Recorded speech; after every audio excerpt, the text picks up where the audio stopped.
Falta pio tua mafi. O afio yo tau lo tonga.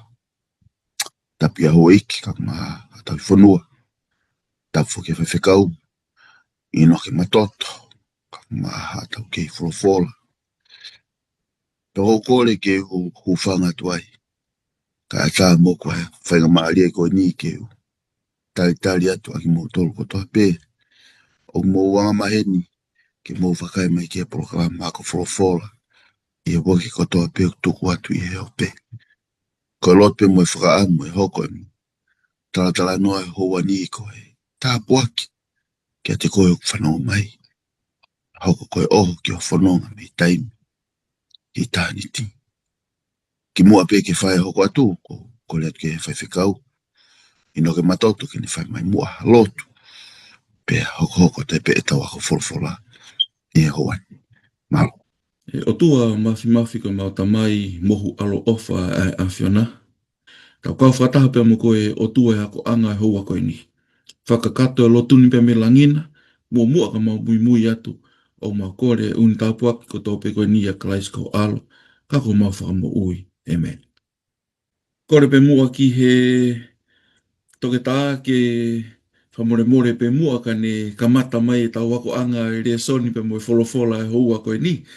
Ha whamanatu pe kotuina e Maria au pito e talanoa pe mo e whepota anoa aki, vai aki, i re soni ko ia o e wike ku o si. Na tau tala noa i he tahanga le soni ko tau situa mea i toia tania la wahe ua ki he i misi na e misi a tu i koni ko Nebkanesa. Pea sio ke i misi koni. Pea i he ngataanga o ine misi na e whamatala e palofita ko tania la. Na tu e fu i misi koula siliva palasa o kamea. Pea umea pea moe o kamea la iwa e. Pana ia i e maka na i kai ke whakafuo a ki hanima. Na i hau o tai a i misi koni o moefe a i misi koni. Pea hoko e maka ko i mo unga. E ko whakaosinga e misi. Pea hanga e Daniela whakauhinga a i misi ko e ni. A i e wahe ua lau i whaives whanua hoko atuai. O pehe Daniela ko e maka ko e ni ko. Ko e pureanga ni o kalaisi. E ai aho e hawai pureanga ko e ni tifo mai meilangi. Pe tene hanga e ia o laiki ngai pureanga ko toa pe o keito i e mamani ko e ni. Pe tu uloa e pureanga ko ni o lau i kuonga. Ka ko e misi ko e mounga. Ko e mounga. Ko e taulesoni ko e wike ko si. Toia sa me vahe ua faa. Pe moe vesi hono tolu pehe tangata tohi sa me. Ko hai e aluhake ki he mounga o Sihova. Ko he ungana tau kamata ia Daniela vahua. Pe ko hai ia e tuu i hono potu ma oni. Pe ato e tari pe he tangata tohi sa me. Ko ia o kunima maa loto ma oni. Aia na ikai tene hiki hono lau maarie ki he mea va inga.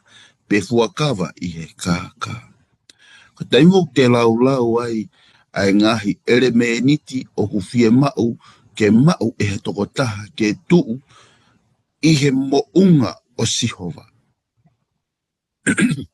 O si mahino pe ia ki a te au whaiwhekau. Kai u kau au he lau.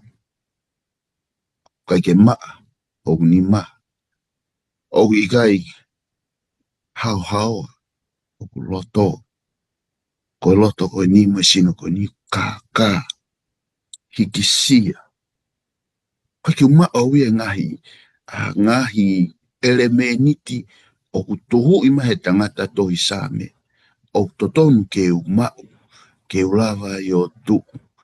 Pe kau whataha pe mo Sihova. I mo unga ma oni. And many times he anga tau mo ui. Ko taimu tau siwa ko ka tau tolu. He anga tau mo ui whaka aho. You're not worthy. Mahino ka kita.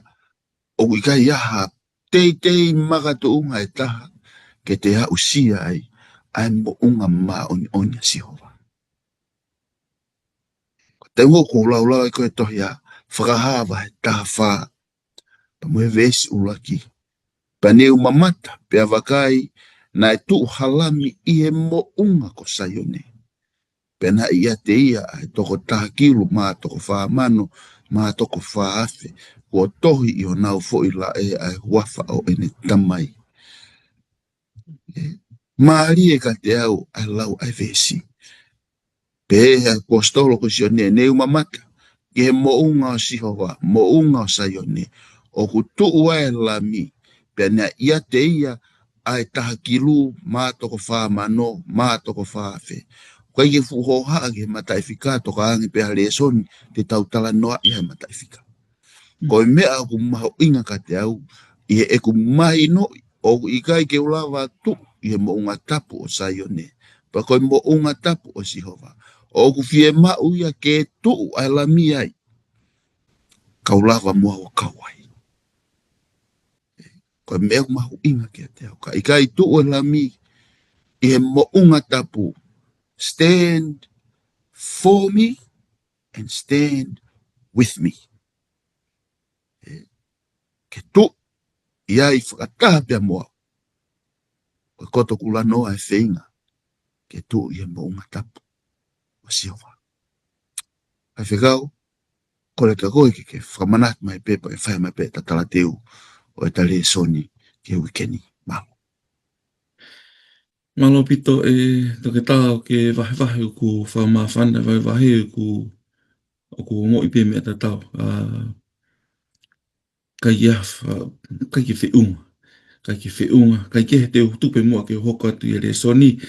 Koe le soni ko ia wike ko o si ko o ko maari ia pe o ko tui pe wiai ene whihoko taki ke mea ko ke tala no mai ki ai. Ai tupe mua ke whainga atu I he same te au ua. Same te au ua. Uraki ve si pe he mai. Na aku fia I e nau pehe mai ke te au ke tau o ke whare o Sihova. Pe tuk lau e toenga ia koe wahe ia, o si maa oi pe kita ia e fua I he vesi uroa ki pe, koe tahane ngahi same whonu I he fia, same o una loto atu, ki ha lotu pe moa hu ke o tua mafi I Jerusalema. Tala noa koe ia he same. Kai hao merewa koe ki hono whawhihoanaki koe ia tohi koe ia hepelu wahe hiwa. Hanga hepelu ia whakamahi noi mai ke toi ofi mai ange ku hoko ai amanaki pe koe una loto pe koe misi koe ia na e talanoa ki ai e sahame te au ua. O mai rewa ke whanau no pe ma ki tau tolu I he houa koe ni e toke tā me alalahi e tolu. Me alalahi e tolu ko whihanga o hulu mai ma ki tau tolu ki mua ke tau hoka tuka reso ni urua ki koe talanoa o e taula eiki lahi. Ko tala noa ko ia e taula eiklahi, whaka amua ko ia e sā me te au ua I he hepe luwahiwa o iei e taula eikilahi a better one. O toi rerei lahi ange ia. Ko hono ua, whai e whai lau puka sacrifice. Hepe luwahiwa o iei e whai lau a better one. O toi rerei lahi ange ia. Ko hono tolu, ko tala noa ko ia ki e tāpan kare. Peko te tabernacle. I he pelu wahiwa, o iei e tāpan kare, o toi le rei lahi ange ia, pe koe a better one. Ai ko ku whawhiofi mai peke mea o ke wahi ke ei e toke tā, ko tau monu ia anga ia I he ahoni, ko hanga he pelu wahiwa o whakahoko e misi mo amanaki o te au ua. Ko tau hauhanga tonu peke o tua, kai ke tau kei fōu mai I he ngahi requirement ko toa ko ia nei fōu ai e whanau a Isleri. Aki pe ai tui ki he whailau tātua taha nei whai e kalaisi. Hangina ke lawi kei taongo I tata e whiunga. He kane tae oua e whailau tātua taha koe ni. Kai o ilo poko hai te tahawe mo fōu holo ai. Ki mua ke taha o mai ke eiki. Ko taha o ngā tonu pe taula eiki lahi ni au toi le rei ange. Whailau o toi le rei lahi ange. mo e tāpanikare o toi mahulu ange. Ko ta whehoko taki hanga whakahoko, hanga tonu pe ki taua, ki he eiki. Makatunga pe i e ta tui, ki he whelo lau tātou taha kone whai. Neongo ta e unga. Kai ke ulawa ia o si o loto atu pe ko hai na ta mei tepu mai ai. Kata toki au mai ki he eiki. Ka koe vai a koe ki mea bea ko maare ia pe me le soni ko ia. O e wiki ko si pa whatawanga pe o e hoko pe ko ta puaki kei tau tolo hono kotoa. Kai kia kata hoko atu pe mua pe mo e tala teo ko ia le soni ko ia hono hiva. Te o mai pe mua ke tau tolo koe hoko atu pene tau tala noa ki he ngai sa me konga hono ua. Ko tau veste fito ko ia ki he le soni ko ia wikeni to pe me ngai sa me. Hono fitu ves ko ia hono tolu ke wha. Tuku ke whakamalo ai kakai kia te koe e o tua. Ke whakamalo kia te koe ai kakai kotoa pe. Tuku ke fia ai ngahi pure anga. Pea hiwa i he neke neka. He teke whakamau mā oni ai kakai. Pea tataki ai ngahi pure anga i māmani. Koe vesi te fito ni o re soni ko ia wike ko e ni.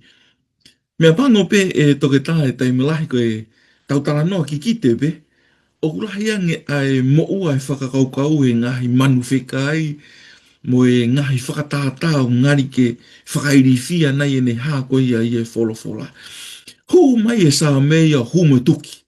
Hanga sā mea toi whakamama mai, ai ngahi tala noa pe mo whihoko taki ko ia kikite, o kukai ke uhinga pe he ia taimelahi. Pako tui te tau tō atu ke konga ki loto o e ako anga ko ia wiki ko ni, e kaunga karistiane, whaamu pe i e tatake lau marima aneo ni whakatata tau ngai whakaukau. He koe taimulahi koe tau tala noa ki kite pe mahalo koe uhinga i oku kai ke whe tala noa pe tokanga i e tō lahi ki tala noa ki kite. Kau hanga he sāme, ngai sāme o toko ni lahi tau tolu i konga lahi tau tala noa ki kite ke toi mahino ngai ke tau tolu o i kai ko ngahi tala noa whakairifia ka koe ngahi tala noa o e whakamo uhi. Koe ngahi tala noa hono a whei, koe pia moau me he ngahi hala o anga hala ke whakamo uia ki taua ki mua hi ene toi whoki mai. Ko kore pe mua ke tau kamata pe ko ngā ulaki e toke tā whamore more. Tala no me pe mua hi e ta whehu i uluaki ko ngā uluaki ko ia re soni ko ha tokoni lahi i he taimi o e whai ngata a. Ka koe whehu i ko ia o e houa ko ni tala no mai mua ki amanaki ko ia tau mao pe mihe sāme whango fulu maono. Tō e whamamawhai e whango fulu maono. I e taime o tau sio ai ki e hou tamaki a piriki mi i ngahi aho ko ni o tau mo ui ai. Whamore more e toke tā ki tātā no mai pēha ngahi mea te tau ako mi e hou ako. Malo. Pamalo lahi atu whewhekau. Tu pe mua ke ulau atu a he sā me whango fulu maono vesi ulaki ua moe tōru. Pe toki whai at pe mua ki whamatawa ka ke toki whai mai koe ta whamapopo. Koe otua ko ho tau huwhanga mo e mālohi. Koe tokon lahi pe a ofi i he mamahi vesi ua. Ko ia e ika ia i te umana wahe. O ka pau e hiki ai māmani pe a ka pau e hiki ai ngahi mo unga ki he loto tahi. Ka pau e uulu pe a hou a hono ngahi vai. Pe a ngā lulu ai ngahi mo unga i he ene mahake hake. Maari e ka te awa e kamata e tangata tohi sāme. Kamata e tangata tohi sāme o na whakotu umai ai whakakau ko ini. Uruaki ko otua ko tau huwhanga. Kono whakarea taha ko otua ko tau malu anga. Kono whakarea taha ko otua ko tau malu anga. Toi tāna ki mai tangata sāme. O kai toke ngata pe ko huwhanga pe ko malu anga. Ko otua ko tau malu. Ko whakirea whapalangi ko strength. Poko ke uhinga strength ya ko ni ko iwi lahi. Ia o iwi lahi aputa siho. Ko ke uhinga pehe. Alea ko ni. Ko tu ko whakamatala ko ke whakirea ko strength. O mai tō no ungana fo uhinga e ua. Ko ulake fo uhinga ko the capacity of an object or substance to withstand great force or pressure. Ko lava, malava, e ha mea o matu uaki. Ha whaahinga iwi o ne whenga ken hanga lolomi, o lomi ia. o Felipe ngai example koe hanko ni ka poti tau tala noa ki a hala whakakawakawa. Ai taimi koe hae malohi o hala whakawakawa, tene lava na e fua ai paungi e fiha ke kolosi i olunga i hala whakawakawa. Koe uhinga ulakia o e lea koe ni strength. Mo koe malohi, koe ne lava malava e ha mea o matu waki ai pressure on it. Koe taha ia. Koe uhinga hono wale vaia koe the potency or the degree of concentration hange ko ni ko tengo te ala ko mai ko e vaitare wa vaitare ko peseti ko alcoholo i vaitare pesete wano wa vaitare pesete fano pa wale ni e hanga tonu pe ia me fo hina waske pesete e fitum no pesete valu no ko tengo o ke sio ko ke the strength ko malohi ko whakamata ko uhinga ko otua koe malohi, koe otua koe hufanga, koe otua o ku malohi, o ku ne malava o matu waki. Koe tahe whakaukau, pia ko ene malohi o ikai toe hui, ene malohi. Koe te hui. Pehere wahe vesi, whamui manoa pe o e vesi, hono ulua ki koe tokoni lahi, pia moe tokoni yofi. Koe tokoni yofi, yange ia ihe o fi. He koe tokonia ko ni o ikai mama o ia pia mea te koe. O koe ke mama o ia me te au. Koe tokonia ko ni o ku fe ao pe ia mo koe pia mo au ihe taimi moe aho moe sekoni moe minite kutoa pe. Koe tokonia ko ni o fe ao pia mo koe pa mo au he oku ta nofo ihe afio anga o e otua ia aho kutoa pe. Pe koe whakarea taha whahingoa ta mako Immanuela. Koe otua ku i ho tau hao. Pehere wahe vesi ua. Koe mahino i koko kalaisi. Koe otua ko ku hufanga. Ko hoku malu anga. Ko hoku malohi ia. Ko hoku tokoni ofi ia mo tokoni lahi ia. Pehere wa tangata toi sa me he ikai te utoe mana wahe. Koe hae uhinga te utoe mana wahe ai. Whakalau marewa tangata toi sa me ngahi mea e lava hoko. Ko laki mea pe koe lava hoko he kapau kai ke utoe mana wahe. Pe koe kumalohi he kai ke utoe mana wahe ha. Ka hike mamani koe whakapahalangi earth be removed. Kono whakarea taha ka osinga mamani koe ni. Ka hiki a ngahi mo unga ki he loto tahi. O ulu pia ho a hono ngahi vai pia ngalulu a ngahi mo unga i he ene mahake hake. Kono whakarea taha ka hao ka taimi kua ngalulu pia mo vete ai whaunga poko makatu unga o ku tuwa fo i mamani ko e ni. He ikai pia he ikai te umana wahe ta tawe pe poko e ha he o kuo fe ao pia mo sihova ko ku hufanga anga ko ku malohi ia ko ku tokoni ofi. Ves fa ke ves yo no tala noe ke tona ke sihova. Ki lai lai ngai mea ke tala noa ki ai. Te o alpe ke ves valu pa me ves siva. Whamanatu e tangata tohi sa me ai ngahi ngā ue a sihova. Pea mohono mafi e ene ngahi ngā ue o ku whakahoko i he mamani ko eni. Pea toi ai fo i whakakau kau ko eni. Eni hu mai ke ves yon fulu o ia e whakaafe. Mo whakalongo pe. Pea ilo ko au koe otua. Stand still and know that I am God.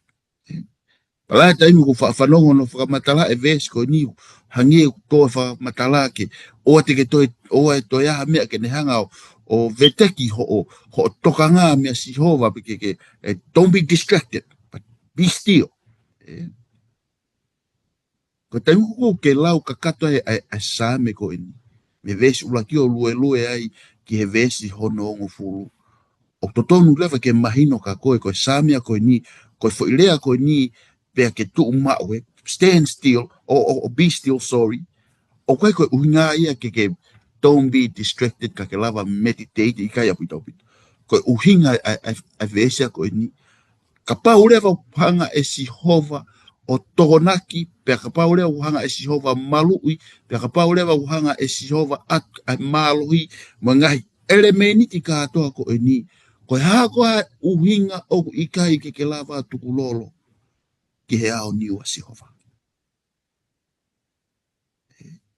ko hili ko frase ya toi mai I he vesi be still and know that I am God fralongo pe ke ilo ko au ko otua ko frase ya ta ko frase ki ati koe frase ki ati au I he taimi o ta mo uiai he ngai kuonga ko ini he whainga taa fau a pirikimi mei taimi ki eternity o ia e frase ke tūlolo pe au tūlolo pe ta ilo ia ko tau o tua. Mawhekau, hoko tai pe. Neongo pe ai whakairifia pa moe. Whakaririfu ai ngahi aho tau mo ui ai. Ko haa nai ai whaunga totonu ke mo ui aki e he karistiane I ahoni. Malo o pito e toke tā ai wahi e whamawhana mo mahino I he konga urake o e tari esoni. Tu pe mua ke u whanga pe mua ngai whatapu ko kamata aki a kore soni hou a koe ni kai whaha whinga ke tari e whihu I. Ko hono mo o ni e toke tā ko taimi o tau tala noa ki he haereanga ua mai e ki oku iai ai amanaki le rei I he whakaukau e tokolahi. Une o mai e amanaki whakamonu ia. Kei tau tolu whahinga karistiani. Peo tau una loto at mo amanaki ki ai. Ko hono ki I mere I he tawhaaki ko ia e taha. Oku hau e whai pōpua ki whakawhiawhia pe ko whai o ngongo le rei a koe ni pia mono ngahi mea. Oku ne te hanga ia ue sia tau tolu whahinga karistiani e tainoahi. Tupe mua ke u lau pia me tohi ko ia a whakaha. Pa me wahi ko ia hono no vese hono ngō fulu māua. Pene mamata I ene vete hono ono e mea whakamau. Pea wakaina e ia mofu ke lahi. Pea hoko ai la ao uri uri o hange ha tau ngā fulu pea hoko ai mahina o hange koe toto. Koe ngahi rea ni o wholofola o whakaukau e tō lahi. O ku whakairifia ngahi mea ko ia amanaki ko ia ke hoko mai. Pea ko taimko tau whatonga ia e ni koe sila ni koe hono ono. Aulu atu ke tala noa ki kakato ko ia o no tānoa e koe whoki mai e ki. I e tohi koe a ua pita. Vahe tō lupa mo vesho no ngō fulu māua. Ai o pēo no whakarea. O amanaki mo hori atu ki he hoko mai o e aho o e otua. Aia e vela o auhai ai ngahi langi. Pe e vai I he vela lahi ai ngahi te whito I mea. Te whanau no pe mua ai konga koe ni e toke tā. He keike u te lawa o ia o tala noa heriaki. Ki hono o mai e ngahi uni mea e hoko ki mua bea whoki mai a eke. Kono mo oni e alu ke toi whakautuutuange e ne kovia tu unga uiai e mamani o tau iai. Ka tuku mua ke uhau ki konga koe nine ke lawe I mai I he tala noa ko ia ai tangata tohi sāme. Vahe whao nopa mui vesko hono ngō furu mourongo pe. Kaunga karistiane.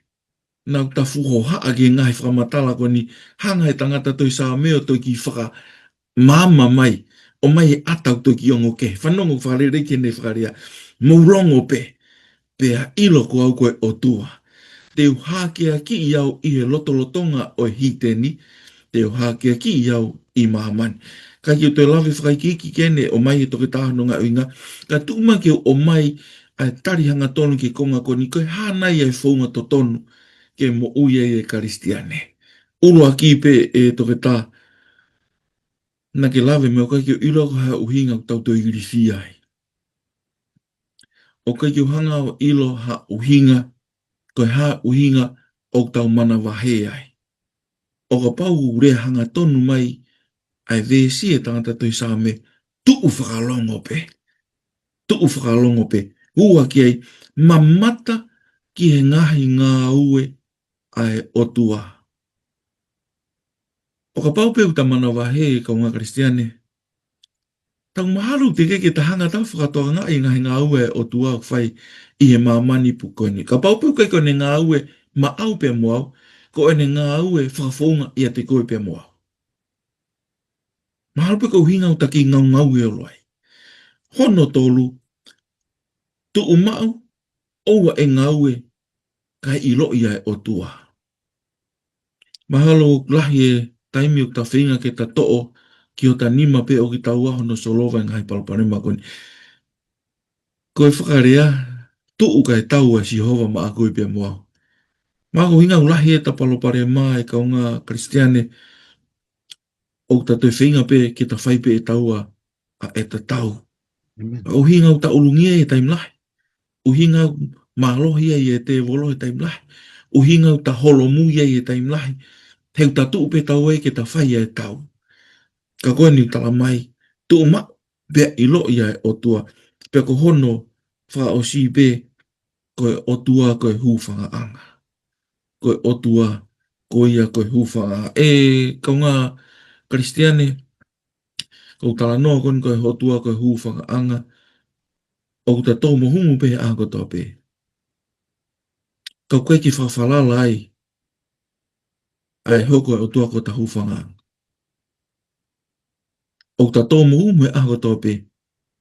Ka kune ki tahui whai to tonu pe ene tawha aki kia te koe pe mua. Koe pōre ia o e konga koe ni e toke tā ku whaamu pe na hoko pe ko hako ki tau tolu to tonu ke whewhe mo uia Kristiane e ngahi aho koe ni e kaunga Kristiane tau tū whakalongo pe. Tau tū whakalongo pe neongo ene whaingata a, neongo ene mohu whiri, neongo e taulo fu umai e ai whaingata amu e palopare ma. Tau tū pe, whalala ka kato pe ke o tua, he ke ne hangari aki koe pe mau ke tatua noa. Ta hoko mai mua ke le soni ko ia ko ngā no koto ke tā whamore more. Tala no mai pue mua i he tohi ko ia sere mai a vai whā. Sere mai a vai whā ugei e tala noa i e palofita. Peko whihui ko whihanga o at ke te koe ke lave me ei i he hua ko ni. Ke tala noa mai pe mua ke hiku anga ko ia o e mama ni whatatau ke whamatala ai palofita ko sere mai a ei ure koti i wahi ko ia hono wha. Ki mua ki whawho ou ai mamani ko ni utau iai. Malo apito. Pamalola ia tu whewhikau pa whamawhana o tala noa mai e tohi a sa me wa whāno vesion fulu. Ai tu unga to tonu ke mo uia e Kristiane e ngahi aho ko ini. Ka tohi sere mai vai whā vesi watolu ke wano o whakate whito e whakau ko ini. Patu pe mua ke o lawa te ngahi vesi pe toki whai tala noa. Pena aku mamata ki e whonua pe avakai kua maweu mo nge espe ia. Pena ke ngai langi foki pena ikai ha mama. Ne mamata ki e ngai mo unga pe avakai kua nau te. Pena e wei ai ngai whakatafunga ko toa pe o hange ko e mea maa. Na aku mamata pe avakai na ikai ha tangata. Pe aku o more ko toa pe ai whangamanpuna o langi. Ne mamata pe avakai kua toafa ai potufuo lelei. Pe ako mau i hifo a ngahi kolo kotoa pe i he ao o Sihova. I hono hou hau kakaha. Koe taha ni ai ngahi kaweinga. Ako koe ke taulawa tau tolu. Kapau koe kapau o tau hako. Whai totonu e tau wholofola pe atalaki. Ai wholofola oku. Kawe ni ai kaweinga. O whaingata ai tawa noa ki ai. Pa koe taha kawinga ko ni koe whakamau a Sihova. Koe whakamau a Sihova. Koe toi koe sere mai a vai wha, o ku tui fio i he vai wha, o sere mai a, ai whakakore ai palofita ko sere mai a, ke ta whok maha Israeli. Pea moe whakamana ai palofita, ke he ngahi tautea, pe koe ngahi tuuni, pe koe ngahi whakamau e hoko ki he whanawa Israeli koe uhi ko e nau tae whanongo. Pe tae fie tukulolo e nau mo uhi o whai ai mea whakaama Sihova ke nau whai. Sele mai vai fa ves ula ki mo ua. Ko ta pua ki e usia isteli ka pau te nau vete na ngai hala. Ves tolu mo fa ko fa kole kole ke fra molu ai kele kele pe ta ake ngai akau tala tala ka lava ai tenga o to i kele kele o fua pe ko loto. Va fa ves ta fa lu ke ves ta va lu ko fra kole kole. Ai palo fita ko sele mai ke na uliliu te lia ai tautea o amanaki ke hoko mai. Vai faves nima ke valu, ko ngai whaka auha, na ulavi ke ane nai. Vai whaka kore kore, uai ngai mea e hoko mai, whakamatala mai e palovita, ko ngai mea ni hoko, ko uhi ko moutala ngata. Vesta haiva ke hua taha, ko e tangi lau lau, a sele mai a ko uhi ko amanaki, ke whaka auha a Jerusalema. Pea toa e vesi wa toru ke hua no, ko e mafia sihova. Ko e mea e hoko. Pena aku mamata ke whanua pia wakai, ko maweu veu monge espea. Ko whairea whakapalangi without form and void. Ko whakarea ko e di, at least whakatatau ke whakamatala kau tau kei wholofola, ko e toi whakafoki ai mamani ki he tuunga na e iai ki mua ai whakatupu. Kakaha au pito ai taimu tau lau lau ai ngai vesi. Pako vesi wa faa lewa ki he vesi faa no, o ku asi ai ai kakato, complete, ai whakamau a Sihova. O ikai ke toi iai hangahi mea, o ku toe, o ne lului ai mounga, o ne holafa angahi kolo, and there is no man, ko whairea ai whakarea, pia u ikai toi toe ha tangata, there's no man e toe, he taimi o ha uai ai whakamau a Sihova, ki he ne kakai. E taingo ko no whakau ke toi sere mai vai wha. He mea whakamana wahe, na ke lawe kia ane nai. Mea whakairifia.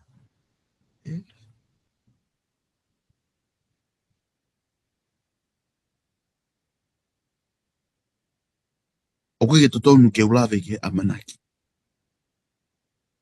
Ko unu maa ko konga ia koe whawhekau. Kai tōku pe ke whakamanatu atu. E kulau atu ngai vesi koe ni. There is a coming judgment. Koe mahu inga ia ai kōspeli. Koe uhi o iai ai whakamau ai otua ki he angahala o hanga mai mimua. Pea mita leva ai kōspeli. Pea uhinga maari e leva ai kōspeli. Te olawa pe vesi wa fitu. Na ungata pe vesi wa ano. Laat vesi wa fitu pea hoko te pe whawhekau. Osi ka koe whakamatala e tangata toi tangata palofita ko sele mai a ngai whakaauha. O amana ki ke hoko pe pehe lewa he palofita.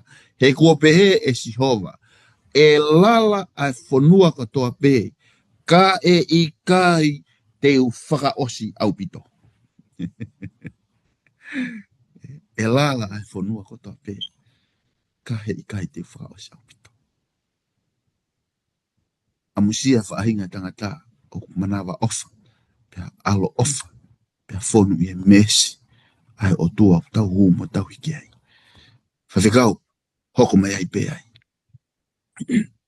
O wanga whee ai hanga e he kiki te. O tokonia ki tau tolu ke tau ki taki. Pea momo ui whaitotonu. Tawa no mai whawhekau. Mana pito e takataha ko ongo i mawhana i e konga o lawe mai konga whaasi ai palofita whaaua. Kai ke whaaua ko toa pe. Koe ta hao anga ia. I hui konga ko ia. Koe ta hao anga ia. Whahinga tangata. Kai ke malo pito mo ke hoka tuen ke whihui ko ia ku o mai. Ki mua ke ulawe ki he Daniela wahai whitu. Te o mai pe mua ki tala noa no koe ni ke whahoko tau pe mua e ki tānaki koe o ku whai. Iai ha tangata whaiwhikau, tangata ik whaiwhikau lotu tui whakaristea ne, whai ena whipotano aki pa mo tangata ta tui o tua, pe whai e whemaheno aki, e whai e ako tai tapu. Aki pe uhinga, O ku ikai ke tui ai tangata ta tui o tua ia ki he toi tapu, pe ta tau pepe mo o tua ko ia tala noa kia ia fola fola. Pe ko taim ko ne whai e ako tohi tapu ko ni, interestingly, ka mata ai whai whikau ia ko ni i e tohi koe ta nila wahai ua. Whakaukau e toko lahi ka ne uhinga ne kai ke ka mata i a toi tohi tala noa ke eiki. Ka mata ai ako toi tapu ia ko ni o ka mata i e tala noa ko ia ta nila wahai ua ne ke lawe me koe ke ene nai. Tala noa i ngahi imisi pe mono ngahi kongkonga pe hawhi mai rewa pe me ai ki historia koe o mamani ene whamu oni i ai kuonga e pure anga, mo e pure anga, pe hoko haka e pure anga, me he taimi, ki he taimi pau, whakatatau ki tā noa koe ia ki ki te. Koe osi koe nā ko tui tapu koe ia talangi rewa tangata tai tui o tua, ko tui ko whiunga e tā kōk whai. O whiu i koe ne oange e he, koe whikau kāna e uhinga, kame o hoko, talangi rewa tangata tai tui o tua ko ni, ku o whiunga mea koe whamatala information kono ke o mai. Ai whenā pasi, ai ki ki te, pe mo historia, pe mo ngahi mea hono kotoa, pe hoko whaamoni o whakatatau ke ko o stu iau ia ki wholofola, pe ko tu iau ia ki o tu au tala no kia i e wholofola. E a o me koe ke tāniela wahe fitu e kaunga kore soni, kaunga ko wholofola, o tala no ai ki he misi ko ia a tāniela, neongo ku whamatala i he rea kehe, ka koe tala no ta taupe, pe moe uhinga pui pui tu ata tau pe asi ko ia i he tainela wahe ua neong ko misia a Nebuchadnezzar. Ka koe whakaiki ko ia tala no te whatongai, tala mai nei iai e tu oni matangi, iai pe moe hou e tahi pe moe ngai whamatala ko toko ia, pe nei hoko mai e hirianga e monu manu, whekai, hoko mai monu manu ta ai tau ilo pe, ko ngai mea koe nau tala no i kei ko uongo whakairi fia. Ka koe tau tala no koe ki ono uhinga, koe pure anga, mehe pure anga ke pure anga, hoko mai e pure anga, hoko mai e pure anga. Koe whihui rewa koe oe houa koe ni hae uhinga, ne o anga e au laini o ngahi pure anga koe ni. He hanga he o tua o Danielao a fioi, niongo e whakafu ofa, mo ne mālohi ngahi pure anga koe ni, kane kai ia pure anga ia, e hoa tau mofe unga, mo malu, ke hao ke ia ene kakai. Tā lunga pe mo puri anga wha osi nei tala noa ke i toki tā ane nai e wahe o no ua. Nei toki whama opo opo ko toa ki ai ka kai ko ia o tua. Kau hoko atu heni. I he tohi ko ia a Filipai pa mo wahe ko ia hono tolu vesi ua noa. He oku i he langi ho tau kolo. Tā hono uhi ngai. He oku i he langi ho tau kolo. Aia oku tau amanaki me iai foki ai whakamo uhi. Tā kono uhi ngai ia ne hoko ai e pure anga pe osi ka hoko mai e pure anga pe osi. He ka ia pure anga ia e whiunga pe mo ka kai whiria e o tua. He kone hanga i o teu i e pure anga ma ene ka kai. Isi kari wahe ura ki vesi wa ono. Pena e haa mai ai tatau o no foa whakatu i mei o lunga. I he potulangi na e whea ngai hifo moho nau ulu. Pena e hange ia koe maka, koe sawhaia, pe hā mai mehe tatau o no foa whakatui ai mata o hange koe hā mai o tangata me o lunga iai. Tā koe pure anga e nia o i kai toi lava re e ia. Ke toi osi e pure anga pe hoko maha pure anga, koe pure anga whaka osi. Tala noa koe ia sisu i he mātiua whāpa mo ni kau wākonga. Os hanga pe e ki ai o outline mahino mai, ai ngahi uni mea kone utau whikuki mo ia i e mamani. Tū hake pure anga ke pure anga. Kakai ki he kakai, Iai e ngahi paluparema whaka politikare, ngahi paluparema whaka sosiare, ngahi paluparema whaka mo uilerei, ngahi paluparema ke tala noa i whakaiki ke eiki. Ka ea o mai ke vesta tō lupene pe, ka koia, e ka taki, o a o ke ngata anga, ko ia ia e mo uhi. E kaunga Kristiane nau tau whemo i kina hono tala noa i ngahi Paloparema. Kai ngalo i tautolo ki fo i vesi pe taha koni whakarea ki ko ia ka taki o o ki ngata anga ko ia e mo ui. Sa me whango fulma ono, vesi ono me fitune e sta noa ke tuketa na e mataliria hi te ni, na e ngawe ue e ngahi pure anga, na ane whakahongo atu honore o, pea vela o vai a maamani. Ko kei tala noa peni ke osi ai maamani u tau iai. O iai e mamahi, o iai e tangi, o iai e paloparema, o iai e whaingata ia. O ngongo le rei e hou ani ka ngā kristiane, he kai ke tūloa ia tai ngata. There comes a time, e osi ai ngahi mea koni, tala noa mai koe ki ai whakaha, pea e holo ia lo i mata me he mata kotope. He kai ke tau kei mamahi ai pe, o tūma ke waka o mai, ai ke tari no pe ke whihui kone o mai he toke tā, ngai mea whangai ki te o toko nia tau tolu, whamore pe tai mlahi tau whakasio, o whakairifia ki te, ka koni, kono mo oni e ne ka ngā kore son, ko ki te, ko ngahi rea a manaki le rei. Ki te, koe ka pasa, ke ne hanga ta taki o tau hala, me he mamani u te au ke mo i tangata. Koe ki te, koe ngahi tala noa whaloto lahi, kia koe pia mua o karistiane. Koe ki te, ke ne hanga o a whee ki taua, me ngahi hala o hala, ki ngahi hala whaka otua. Koe ki te, o kia i ngahi rea o mo ui. Pambeanga e ki o toko ni e taua, ke tato e sio ka ki ata ku kehi ange. Hei koe maamani koe ni ia, waweni pene osi. Na e osi hoko pe ki mua ne ngai mea nane tala. Ka ki utoi vei ua, ko pau ke hoko ngai mea kone ki te, malo. Toke tā whamore kata hoko toi pe mua ai. Tala no mai mua ki he, ke tuunga koe iau ki ai e taua o sia ke pure anga o kalaisi. Mahalo i e sa me whango fulu mafitu, ka ke toku whakagiki mai e toke tā, malo apito. Maola hea te whikau, pia wea mawhana mawai. I ho vai. Koe kiki te koe lea, ngahi lea e amanaki. O i kai toi loi. Whamalola hea tu. Tu pia mua ke ulawa te vesi ulaki e vesi ono whaa, toi a sāme vai whaa fitu. Pia toki whea pia ki whamatau, pia toki hu mea pia whikau whamao popo.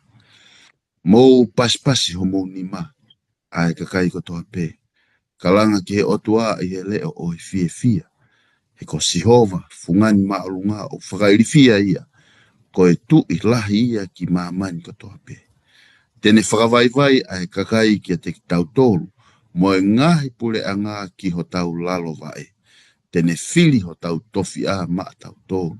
Ko e lelei o se ko pe aia ne ofa ki ai. Maari e ki a te au ai hanga he re sonyo. Aho ko e nio o whakamama whai. Ai lalo vai. Under his feet. Pea koe whehui na ke eke mai whawhekau. Koe haho tau tuunga i he taimi tau wa usia ai pure anga o kalaisi. Maari e ka te whakaukau na ulawe atu ane nai. Ai tuu ai lami. I e mounga. Kau mo tau tolu i he tuu ai. He taimi o tuu ai lami. But, o gai lewa ni ihi ia. O ku tuu, whakatatau me lau ai vesi, o iho tau lalo va e. Koe vesi tolu ia. Koe ungan te tau tuu hafo i ulu tulo watu. I kai. What does it mean? Ai fo ilea koe ni, ai kupu ilea koe ni koe kiho tau lalo va e. Koe te huke lau lawa koe tohi koe siope, for instance, whae ulaki pa me vesi fitu. Pena e pehe e sihova ki a setane, koho ha u mei fe. Pea tali e setane ki a sihova pehe. Mehe e ku whakataka milo a maamani mo e ku fe alu aki whano i ai. Ai koe fu ilea koe ni koe unga ki he lue. Koe lue. Lue holo he funga o maamani. Koe hae uhinga a setane ki he lue holo i he funga o maamani. O kuhanga e setane o koe whakarea koe ni, o kuhanga e setane o talange ka sihova. ko e dominion, pe ko e pule na ke foaki ma a atama pe mo iwi, na e mole ia i he ngoio i teni. Pe ko e mole ko ia, ko unga ko kuanga o kaka i ko kina wa, o ku tō mai pule ia ko ia kia te au. Pe ko tari ko ko lue holo, i he mamani ko e ni. Ko lue holo i he mamani ko e ni. Ko e taria ko ia, ko takamilo holo i he mamani ko e ni, ko fepe feitu o ku lue ai hoku topu wa e, that's mine. Ko talia a setane ka sihova. In other words, ko uhinga o ko iheni ai, he ko au ko pule i he mamani ko eni. Tala noa tatau pe, taimu ke tala noa ko ke, toia se enesi wa, taha tolu. Taimi na hanga i ko na longoa ai kau tauhi manu lote mo kau tauhi manu e palame. Pe talange lewa e palame ki a lote. Ke fili pe ko fefe tu alwai. Pe a fili lewa lote e alue ki so toma mo komora. Pe ko taingo na mavahe a lote na asima sihova kia e palame. Pe ne pehangi kia e palame. Hiki hake ho mata pe a ke sio. Sio. Ko fefe tu sio kia i ho fofonga. Ko fefe tu ia au. Ko ho tofi aia. Pe a osi pe ko ia, pe a whekau lewa e otua e palame. Whekau e otua e palame ke lue. E whes pahitaha tolupa ma vesi hono taha whitupa pe lewa e otua ka e palame. Tu uhake pe a aluatu i he whonua, i hono loa mo hono mau kupu. O ia he te ufoaki ia kia te koe. In other words, ko fepe feitu o ke lue ai, o laiva that is yours. So, tau whoki mai rewa ki e whakakau. Tene whakawai ai kakai kia te tau tōru. Mo ngāhi pule a ngā ki ho tau lalo vai. In other words, ko ia ko toa pe e tuu i he mounga mā oni a sihova. Ko fepe feitu tuu no laiva that's their territory. That's yours. That's your inheritance. Tene fili ho tau tofia. Koe me ia au. Koe lele ia o sie kope. Aia o ne ofa ki ai. And whoever does not make it there. Ko ia ko toa pe hei kai ke au. Ki he mounga o saione. Ko ia o tau pule ki ai. Ko ia o tau o tau kahanu whalea. Hei kai ke ne mau e ia tofia ko ia. Ko tau tōru au tau mai tofia ko ia. And everything else is under our feet. O koe le so ni te tau tala noa ai ke he iku anga o ni ihe kai ke hau kilangi. Toka angi peha le so ni, e ngai le so ni koni o toe te tau tok tala noa ai pia te mahino le iange ai whakakau koe ni ki o tau lalo vae. Whaifikau, hokoti a koe. Tala noa mange ki he topu vae ai eiki. Pea moe le so ni o tau ako mi ai. Malo. Malo apito e toketa whamala ala mai e konga ko ia, maari apito e whamawhana whanong ki eika tumo ke hokat ke tari e whehui ko ni. O kia i ongo vese ua o mai ke whaihono whawhihoa naki. Maari apito ongo vese, ko vese ulu aki e kwa i tohi ko ia ulak te Salonaika. Vahi ko ia hono wha vesta tolu ke tā fitu. Tohi a Paula ke kakai te Salonaika. Ka te ulau mai pe mua. Ko whaamu pet e whatonga i le lei ai ongo vesi e ua koe ni. Ka oku i kai koku lo toke mo tae ilo e ka inga ko hiko ki nau tolu moe e ua na mo mamahi ia. Mahino pe ki tau tolu e pui tua e tala noa koe ni a Paula. Whaloto lai ke si ka inga karistiane koe te Salonaika ne more e nau amana ki koe ngā koe mama atuhani iho nau ngai ka inga poko nau ngai o whaanga. Pe hoko te ne ako na ki o ne pehe he ka pau tau tui vesta whae. Nai pe kia si su pe toi tūhake. Te au pe he ko ki nau tolu whoki o mohi a si su, e omi ak nau tolu whakataha moia e he o tua. Ke u mau tala ni ke te ki mau tolu i he wholofola ai eiki. Ko ki tau tolu o ku mo ui pe toi i he hoko mai a eiki, E i kai te tau mua ia te ia o mohe. E nek nau tolo o mohe. Ko ui, e aluhifo ai e ki mehe langi i he mawawa moe reo o e angelo lahi. Mo mea rea ai o tua pe koe pekia ia kalaisi e tō mu atu. Vesta fitu, pe koki tau tolu o mo ui motoe, e tō hake whakataha mo ki nau tolu i he ngahi ao, ke whakawhetau laki ki he eiki i he ata. Pea pehe, te tau i he eiki o ta engata. Whatonga e whakarea Paula. Ka ia whia laki ai, e taha whakarea Paula na ilo i le reipe Paula e ne whakarea e ne vesi. E tō hake e tau tolu, ke whakawhetau laki ki he eiki i he ata. Pe kono whakarea koe ke toi mahino ange, hei kai ke tuu e vai au e eiki, ki he funga e maamani koe ni tau iai. Ai koe tala noa ni ki ha ere anga ua. I he tohi koe ia sakalaia. Pa mo vahe koe ia hono ngō fulu mawha, ves wha ke hiwa te ulau mai pengai ves koe ki mua. Pea e tuu.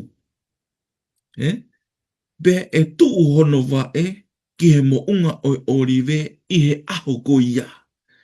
Ai au ku tuu i he aho o Seusarema, i hono potu hake pe e mawhahiua i loto ai mo unga o orive ki he potu hake mo potu lulunga pe e hoko ia ko te realahi au pito. Tumwa ke ngata hene. Tala noa ai apostolo ko Paula ki he haere anga ua mai ai eiki. Pe hiri ange whamatala ki ei kai ki ulawe lahi ki ei a whikau aki pe mo e tau ko ia e a whe. Hiri ange ko ia toi whoki mai eiki ke whakawhaua e mea kotoa pe. Te o mai pe ki whakaukau nou nou pe ua heni ke hoko pe ko ako anga ke te tau tolu e ka ngā ako re soni. Ko ngahi pore mo ngahi whaingataa ko ia tau whianga ngai pia whai kuki pia mo ia. Mahalo pe ko taimi ke tau tukuange ko whainga maari anga ia o tua ke ne whakahai e ia ai mea une malawa. Ko ngahi paloparema mo whaingataa o kuta whai kuki pia mo ia. Ta tukuange ke whakahai e o tua aia o kune malawa. Ko ua whakaukau ko whianga o mai pe me konga ko e ni o iei e taimi pe moe aho e hangai e eiki o maka i ka kato ko mea ini ua aku. Lawe ke toke tāne nai. Tuu hova eiki ko ngā kere ke maka i ko territory pe ko ngā whunua ia pe ko mea iau a au. Foki mai a eiki e haere anga o ke awe ni kakai. Hiri ange ta o awhe. Tā noa ke i palo fita ko sakalaia. E tuu ai e vae o eiki e mounga orive. Ko haitene te lava whawhihu i ai. Ko ne hangani o whakakakato mo whakamahinoi. Oku a aku, ko e pia moau. Oku a aku, aia ne u whakatupu pia more i angahala. Tene whakafoki kakato mai ke te ia. Pia ne makai, ko e mea ni o a ana. Whaamu pe e kau ngā ako wholofola. Te takau i hono makai e aho ia. Hanga e ki o whakapapau i. Tuu hoku wa eike ko ngā kerikere. Tuu wa eike mo unga saia ne ko mea ni wa aku. Te ukau nei e no whakailonga i ko ia. Te ke kau nei e pikai. Ka ye, ta hoko pe mua i e ko ngā ono hoko re sonito ke tāwha mre more. Tala noa mai pe mua ki ngahi mea ku maho inga i hoko sia e whakamau. Pia ke toki lawe mai pe ke whihu ko ia whamre more. Malo. Malo, oku o mai le soni tu sa me vai fit mo fumani ma. Ke fai me ai ai whamatala ko ni. Patu pe mo ke ulau pe mo ai vesi. Te ulau atu ai vesi pe me he vesi hono fitu valu. O pehe o tua, te ulau mo me vesi fa. Na pehe ke kau vale o ana amo fai whakavale pe ke kawanga kovi o te mohiki hake homo ni fo o ana hiki ki olunga homo ni fo o te moulea I he kia ke keva pe sion I kai hau me potu hake pe me potu lulunga pe me potu tonga ai hake ake I he koau he koe whakamau ai otua o hifo ia ai tokotaha kane whakotu hake ai tokotaha he oku I he nima o sihova ai ipu pea o kulokula ai waine ko pito ia I he mea ko hui ki ai pea o lilingi ia me ai ka kohono e fe o ia e tatau ia e he anga ko viko toa pe o mamani o inu ia Maria ki a te au ai talanoa e tangata tohi sāme na kulea ke kakai o kuvale o te mumu I whakavale ke kawanga kovi o te mohiki homo loto pe o kia ke keva pe pele va he tangata toi sāme koe whakamau o hau mihe otua he nima ai otua ai ipu kore tengu talanoa ko toi ko matiu va he ua o novesi ua onu ki he ua hiva talanoa ni he taimi e fiafi fraosi sisu pe mo kawa konga pe te ola e pe me he vesi hono wa fitu pe to o sisu ai puinu o frafeta pe o at ke tek nau tol mo ne pe mo winu ai koto ape he ko toto eni o fuaka fo o ai o kulingi ke fra mole ai anga hala ai tola ka ko tala ke tek mo tol ngata heni e ikai te to inu I fuani o vai ne ka ua ke hokosia a hoko ia te winu fo o ia moki mo tolu I pule anga o tamai. Maari ka te o ua e ipu. O wea e ipu, whakakole kole masi isu, mo winu a ipu ko eni. Ka toto eni o fuakawa fo o. O slave mea koe whewhekau. Toilele iange. Ai tata ako eni. Toilele iange ai whelaulau ko eni. Toilele iange ai taula eki ko eni. Ka tohia he pelu wahiba. Toilele iange ai tāpani kare o whai ai ngahi o wau. He tuia I he langi. Pema I sisu. He ko hoku toto eni o e fuakawa fo o aia o kulilingi ke whakamole mole ai anga hala ai tōlai. Mahali e ka te au te untau talanoa ai ke ni. I ngoe ke tsemani. Taimi na e lotu ai e ki koe uhi ko tau uhu I. Pea kore e ki tamai. Paupe kulava. Pea to o atu ai ipu koe ni pia mea te au. Ka eiki. Fai peo finangalo. Not mine, but yours. Na ipu na inu e kalaisi. Koe hou hau ia ai otua na e tō ta e hui. Ia kalaisi I he kolosi. Koe ipu ia na inu e kalaisi. Koe hae uhinga na e inu e kalaisi a ipu koe ni. Koe uhi ko koe kotoa pe moau o tau tui ki he ne wheilau lau mo ene taa neta fe o I kai fie mau ia ke tau kau I he inu a ipu ko ia. Unfortunately, pango, e tōlahi ia tau tō. Lau pe ia e wholofola. Whalahi ai hala o a ewai ai tōlahi, ka koe hala koe hau whakatau ki he mate. Ka koe whaasi ai hala o a ewai e toko si. Ai toko si o nau tari ai whakaafe a kalaisi. Ko tata ae. Ko hoku toto e inu. Ai ia kia te koe, koe uhi ke hao ai me ngahi mea kotoa o ku hao me mui. Tari kia te nau tolu o ikai ke nau tui. Pe tari ai tata ane tafe. Ie kolosi. Toi whakahawa taha iwa vesi wā ke taha wapu lave pe ke mea tau pe. Pe he whakaukau ka pau e hu e hataha ki he man whekai pa mohono whakatata. Pea mau ai whakailonga I hono fo ila e pe I hono ni ma. E inu e ia e hou hau oi waine oi hou hau ai otua aia o kuringi tai hu ki he ipo no hou hau. Ko mea koko na e hoko ki a kalaisi kolosi. Beyond the pain, mamahi, hono whakamamahi ia, beyond hono valoki, hono manuki, beyond all of that is the understanding koe mate ko ia, koe mate anga ua ia ai tangata o kage te awhaka mo ui mea. Koe mea ia na e inu e kalaisi e kolosi. Eternal death. Ko e tau mate koni e aho ni, o stala noa kia e whewhekau i he naipe. O kia e ho tau amanaki e ai e whawhangu, aki tau tolu me he mohe.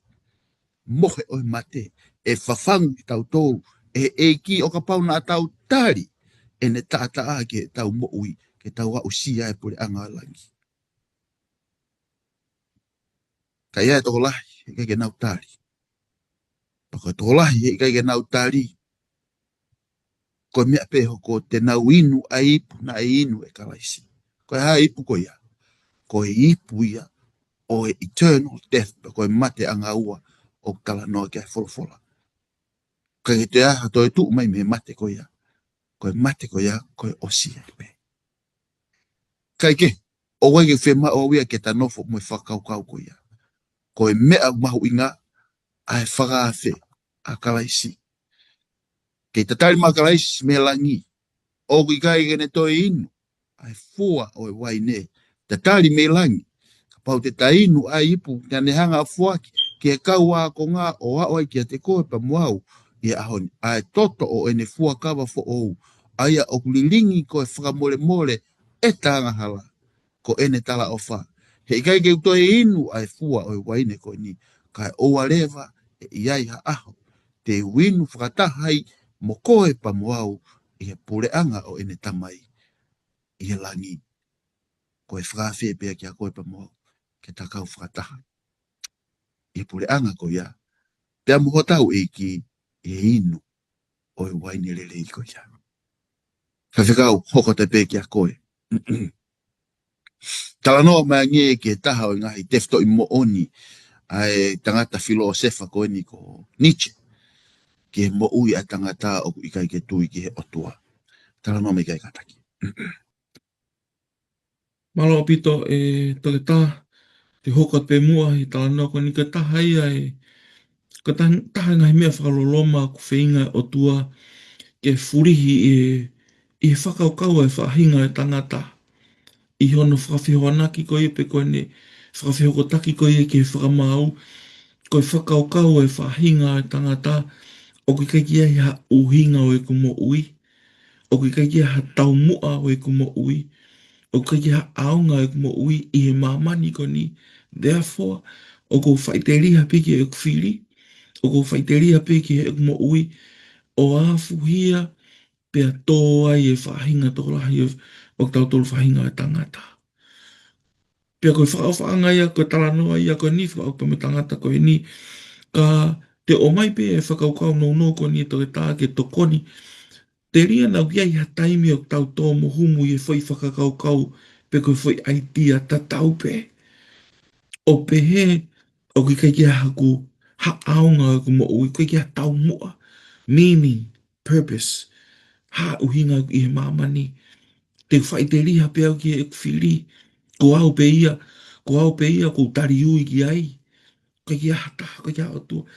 Ko taimi koe e kaunga karistiane, te ke ilo i ai e koe, pe au ilo i ai wau, pe te ilo i pe amoe o tua ko ia, o kune hanga o mai koe pe mau ke maman ko ni, te urau mai pe mua sa me ono hiva. Sa me ono hiva vesi ulu aki ke tolu, whanungo ke lau e tangata toi sa me. Ko taki mua i e sosa nimi ko sa me a te vita. E o tua ke whaka mo uia. He kua hū ki loto a ngahi vai ki hoku lau maari e. O ko ngalo hifo i he pela lo loto. Aia i kai ha potu ke tuu ai. Kua hoko koe vai lo loto. Pe aku lo maki iau vai lahi. Kua vai i ekutangi, kua moa hoku kia, oku whaau o osi hoku mata, i eku tatari ki hoku otua.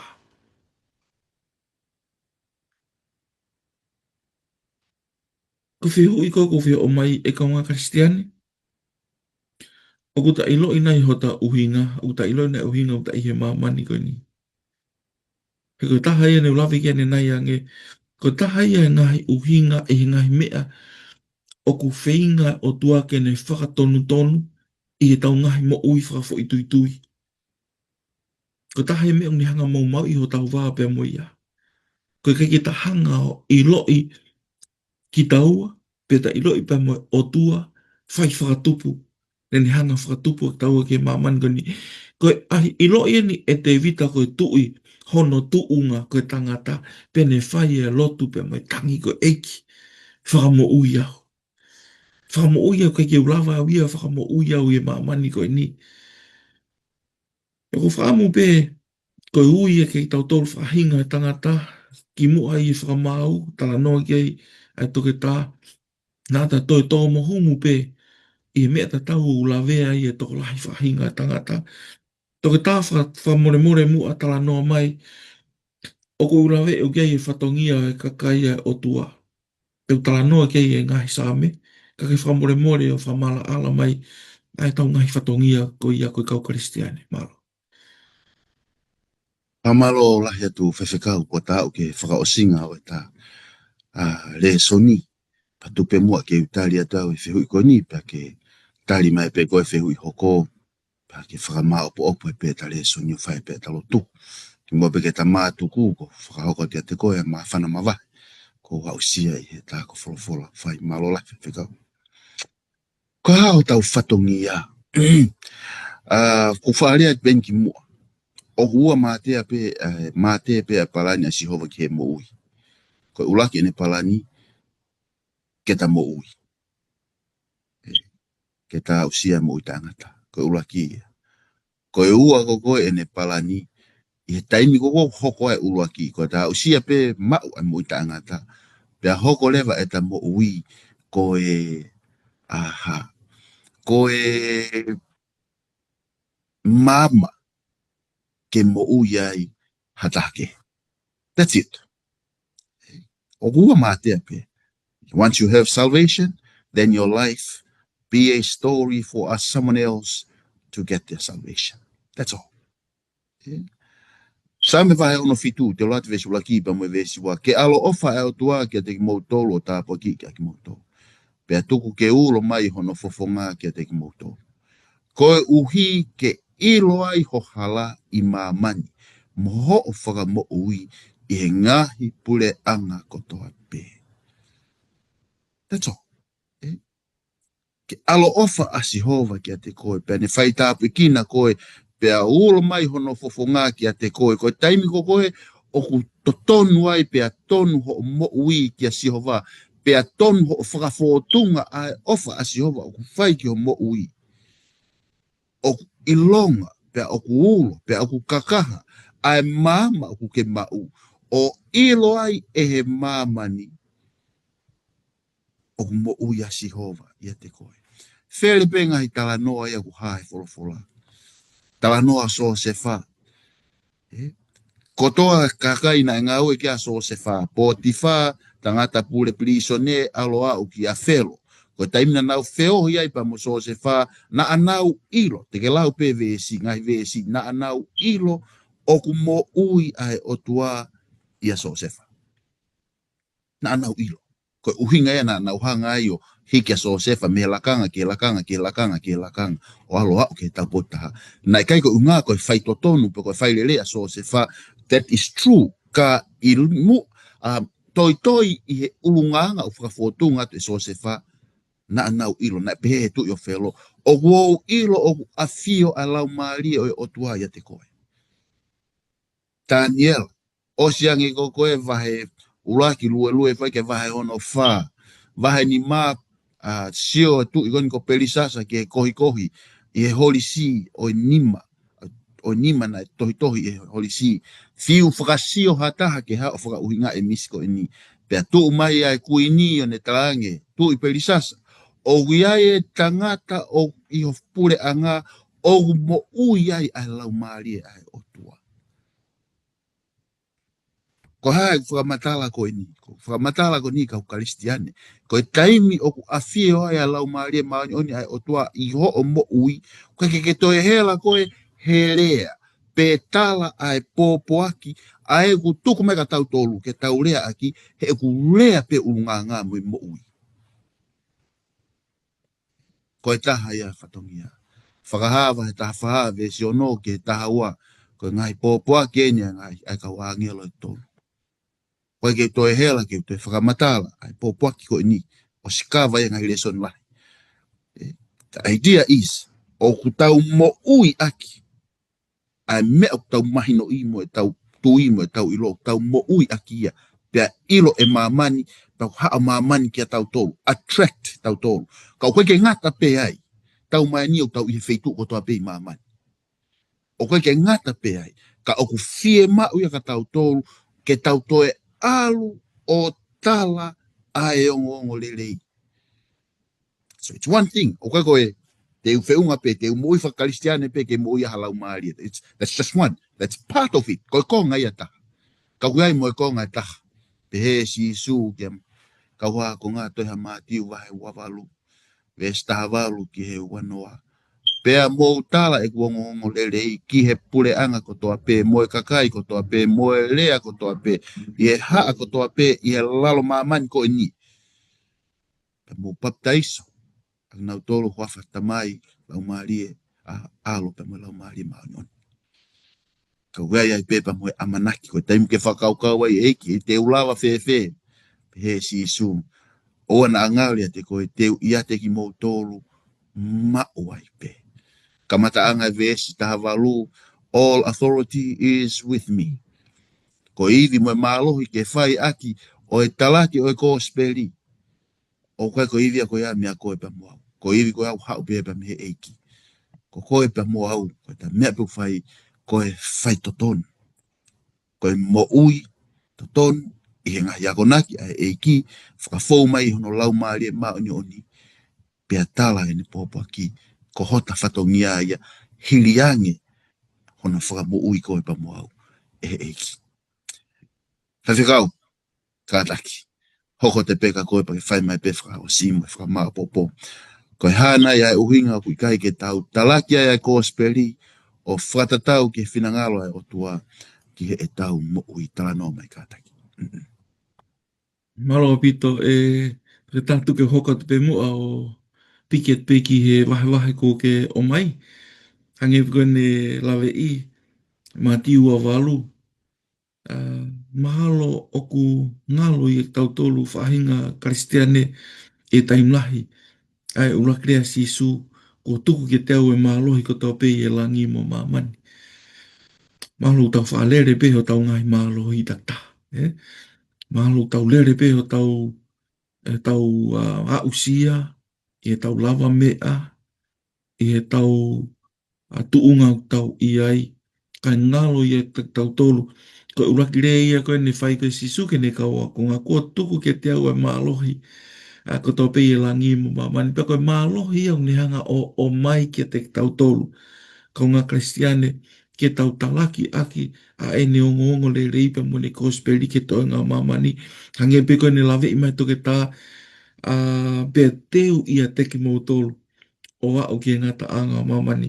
Te o mai pe mua o ke whakamaapo keni, ke whakaosek peni, Isaia wahe o no vesi ulua kiki vesi o no ui ko ia o Isaia, palofita ko Isaia, ko tuine lawe keni le soni ko ia wiku o si, i he feitu ko ia ne iai, ai visone pe ko misi ko ia ai palofita ko Isaia, pea ne o fongi o ne whakatoka ngai hake ene ihe awhio anga o tua, pea whaingofua anoa ke te ia, kene tari, kau en eiki, whikau iau.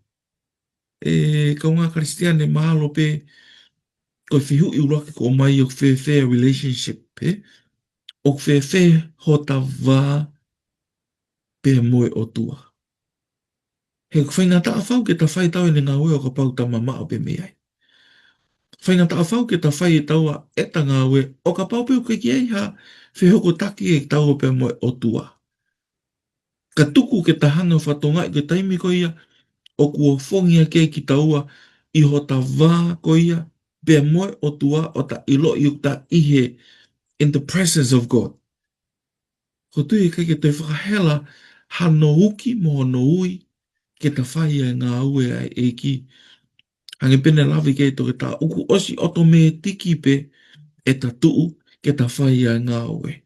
Kai ke, tu pe mua ke hao ki e whamau opore so niko ni e to ke tā kau mai kau ngā ako wholofola i e houa ko e ni o iai pe mea lalahi e tolu ku whihanga o mai whamau opore kare so niko ni uloa ki iha mamani o ku whonu pe mohu i e paloparema pe moe whainga taa. Ko tau mālohi ngā o kai ke mauia i he hoha mo i rifia mo i puputu. Ka hu maui e tui e i kasi sukalaisi. Urua ki ia. Amen. O hono ua. O ku i kai ke ui ko ia pe moau ke ta hanga whakatonton mo whakalerei e maamani ko ni. O ku ui ko ia pe moau ke ta ulo atu o haa whakafunga i taua ai ata o eikosi sukalaisi. Amen. Mahalo ka mau hala i taimlai. Ta tū ke ta whai e whakatontonu, ka koe koe me uhinga nei ui i tau, nei ui koe pe moau, ke haa atu i ho mo ui pe mo ui, ai ata mo urunganga o eikosi sukalaisi. Pea ko hono tolu, lawe ane nei e toke tā ki e whakamau, o koe ka whuirea o tau sa i e whanong ke tau tano ke whakamau, whai whakamau. Wonga whairi fia pe ia ke tau tole taimlai. Ka ke haa whatonga e.